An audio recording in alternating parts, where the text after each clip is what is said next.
Shahid Khaqan Abbasi Sahab is declared to have been elected as the Prime Minister of the Islamic Republic of Pakistan.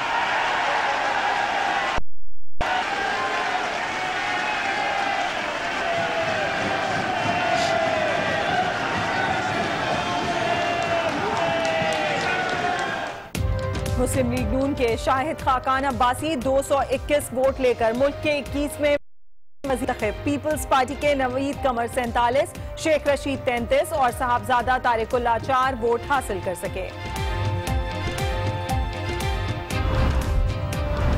अवाम ने नवाज शरीफ की नाअहली के अदालती फैसले को रद्द कर दिया। इस अदालत के बाद इससे बड़ी एक और वहां JIT नहीं होगी, वहां साबित होगा नवाज शरीफ पर करप्शन का कोई इल्जाम नहीं। नौ मुंतखब वजीर आजम शाहिद खाकान अब्बासी का खिताब, कहा मुखालफीन भी गवाही देंगे नवाज शरीफ ने करप्शन नहीं की।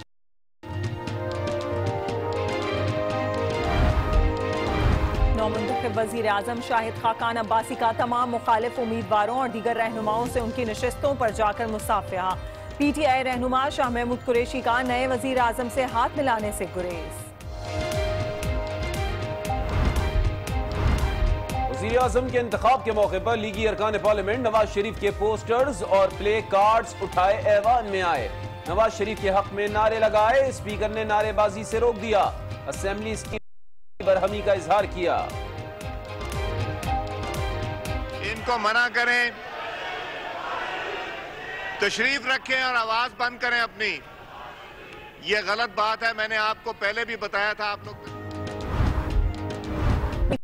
के नाअहल होने पर NA 120 की खाली नशिस्त पर ज़िमनी इंतखाब का दंगल 17 सितंबर को होगा। कमीशन ने शेड्यूल जारी कर दिया। नून लीग के शहबाज शरीफ और तहरीक इंसाफ की यास्मीन राशिद में मुकाबला होगा।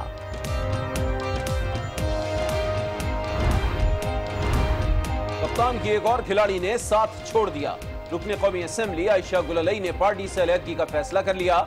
इमरान खान पर संगीन इल्जामात, कहा कारकुन करप्शन पर एहतजाज करते रहे लेकिन किसी ने बात ना सुनी। अमीर मकाम का आयशा गुललई से राबता, पार्टी में शमूलियत की दावत, कहा हमारी पार्टी में खवातीन को बराबरी के हुकूक हासिल हैं। बिलावल भुट्टो का आयशा गुललई के इंकशाफात की तहकीकात कराने का मुतालबा, कहा पीपल्स पार्टी खवातीन के हुकूक और उनकी इज्जत पर कोई आंच नहीं आने देगी।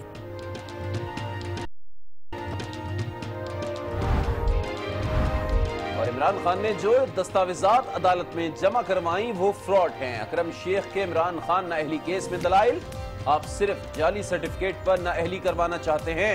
टाइपिंग की गलती हो सकती है, क्या हम कानून ना खुद इमरान खान को नाअहल करार दे दें?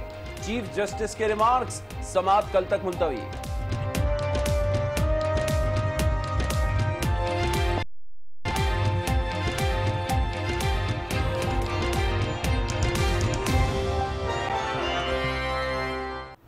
एक बार फिर आपको लिए चलते हैं। कौमी असेंबली का इजलास जारी है और शेख रशीद खिताब कर रहे हैं। चाहिए था क्योंकि जो ऐवान में मौजूद ना हो उनका नाम लेना मुनासिब नहीं है।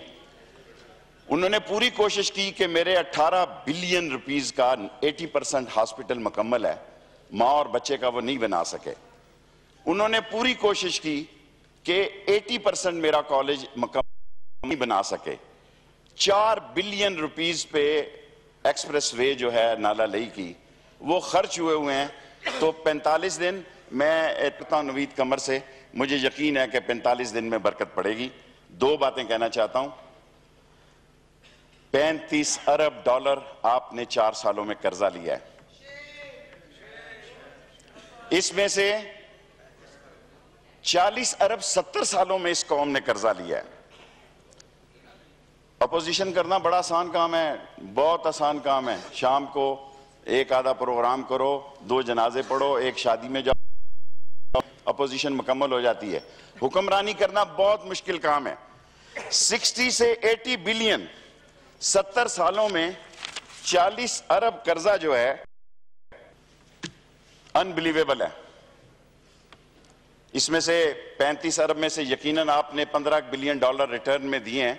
इस मुल्क की सबसे महंगी LNG इस वक्त पाकिस्तान में आप लाए हैं और मैं आपका चैलेंज कबूल करता हूं। इस वक्त मुनासिब दिन नहीं है, आपका पहला दिन है। जिस चैनल पर आप चाहें और मैंने आपसे स्पीकर साहब से, आपने कहा आई लव दैट, मैंने स्पीकर साहब से दरख्वास्त की है कि 20, आपने कहा कि ये सबमिट है स्पीकर साहब के पास और सेनेट में, मैंने आज पूरे दिन कोशिश की कि उसकी कॉपी मिल सके।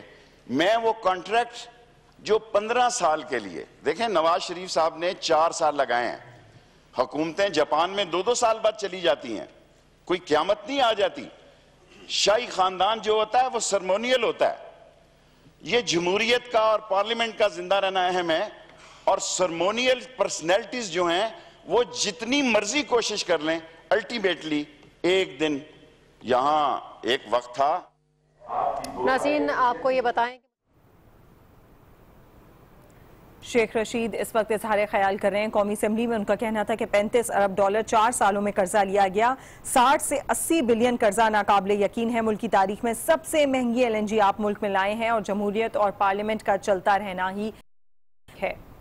बिल्कुल, शेख रशीद ने शाहिद खाकान अब्बासी को वजीर आजम बनने पर मुबारकबाद भी दी और उनका कहना था कि आप 45 रोज की बात कर रहे हैं कि बरकत होगी, कुछ बेहतरी आएगी। उन्होंने अपने हल्के में जो तरक्याती काम है उस हवाले से बताया कि मियां नवाज शरीफ के दौर में वो तरक्याती काम नहीं हो, बरकत आए और उधर तरक्याती काम हो जाएं। बहरहाल इससे पहले हमने देखा कि नवीद कमर ने खिताब किया।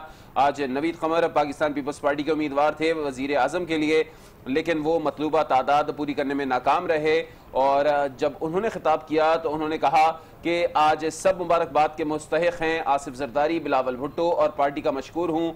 जिन लोगों ने वोट दिए उनका भी शुक्रगुजार है। ये दुरुस्त है कि सफ़र 40 साल पहले शुरू हुआ था।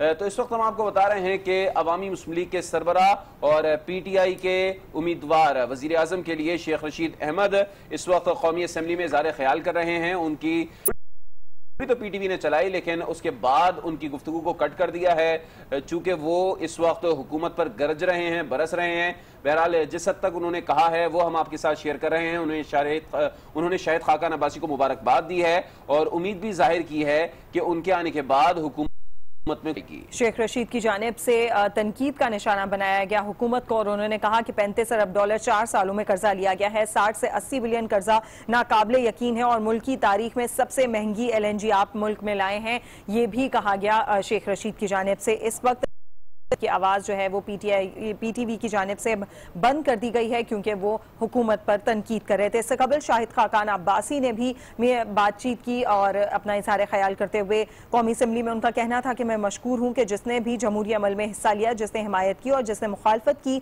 लेकिन जमहूरी अमल मुकम्मल करने में के वजीर आजम नवाज शरीफ का भी मशकूर हूं। उन्होंने कहा कि हमने अदालत के फैसले को तस्लीम किया लेकिन अवाम ने तस्लीम नहीं किया। नवाज शरीफ ने जिसको चाहा आज वही इस सीट पर खड़ा है।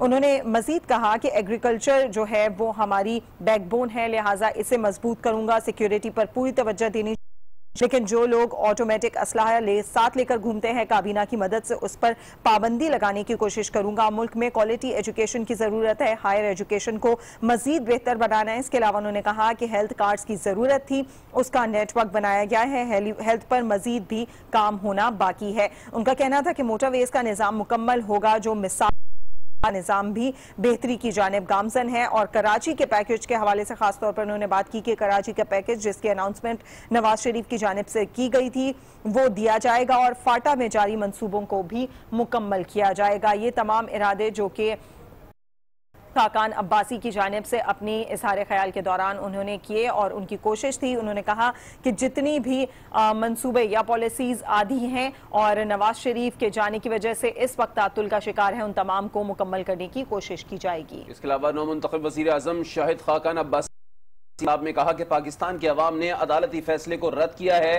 और उनका कहना था कि वो नवाज शरीफ के मशकूर हैं और उनका कहना था कि कोई लीगल एक्सपर्ट ऐसा नहीं है जो वजीर आजम, साबिक वजीर आजम या नवाज शरीफ के नाअहली के फैसले को मान ले। 4 दिन के अंदर अंदर जमहूरियत का अमल वापस पटरी पर चढ़ गया है। नवाज शरीफ पर कोई करप्शन का दाग नहीं है, नवाज शरीफ ने नहीं की है, बल्कि उन्होंने तो मुल्क को एटमी ताकत बनाया। नवाज शरीफ का कसूर यह है कि उन्होंने मईशत को मुस्तहकम किया। शाहिद खाकान ने कहा कि नवाज शरीफ का कसूर LNG लाना है, लोड शेडिंग खत्म करना है और LNG की अगर बात करनी है तो वो कहते हैं कि मैं हाजिर हूं, जिस फोरम पर जाएं मुझसे बात हैं। और उन्होंने कहा कि अगर कुछ काम किया होता ऑपोजिशन वालों ने तो आज वो ऑपोजिशन की जानिब से रिप्रेजेंट नहीं कर रहे होते बल्कि हुकूमती सीटों पर मौजूद होते। जी बिल्कुल, वजीर आजम शाहिद खाकान अब्बासी जिनकी जानिब से अहम पॉइंट जो है वो टैक्स के हवाले से उन्होंने कहा कि मैं 45 दिन के लिए आया हूं, अपना काम करूंगा, पार्लियामेंट का तकद्दुस बहाल किया जाएगा, टैक्स देना सबसे ज्यादा, टैक्स से ही मुल्क तरक्की करता है और फौजें जंग लड़ती हैं, अवाम में खुशहाली आती है, हर एक को अपने लाइफस्टाइल को जस्टिफाई करना पड़ेगा और शुरू अपने अपने घरों से करना होगा। और अब यहाँ पर लेंगे एक ब्रेक, जिसके बाद आप देख सकेंगे programme news R with Nazia. देखते रहिए आज न्यूज।